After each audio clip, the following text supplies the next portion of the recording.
ಖಾಸಗಿ ಬಸ್ಸಿನ ಚಾಲಕರಿಬ್ಬರು ನಡುಬೀದಿಯಲ್ಲಿ ಬಸ್ ನಿಲ್ಲಿಸಿ ಹೊಡೆದಾಡಿಕೊಂಡ ಘಟನೆ ಮಂಗಳೂರಿನಲ್ಲಿ ನಡೆದಿದೆ.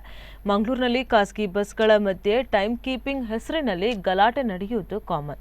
ನಗರದ ಬೆಂದೂರ್ವೆಲ್ ಆಗ್ನೆಸ್ ಕಾಲೇಜಿನ ಎದುರಿನ ರಸ್ತೆ ಮಧ್ಯೆ ಬಸ್ ನಿಲ್ಲಿಸಿ ಎರಡು ಬಸ್ ಚಾಲಕರು ಹೊಡೆದಾಡಿಕೊಂಡಿದ್ದಾರೆ.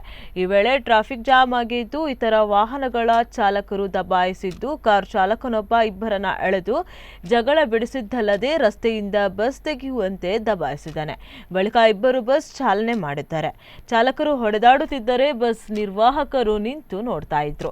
ಚಾಲಕರ ಹೊಡೆದಾಟವನ್ನ ಕಾರ್ನಲ್ಲಿದ್ದ ಪ್ರಯಾಣಿಕರು ಮೊಬೈಲ್ನಲ್ಲಿ ಸೆರೆ ಹಿಡಿದಿದ್ದು ಡ್ರೈವರ್ಗಳ ರಂಪಟ ಬೀದಿಗೆ ಬಂದಿದೆ.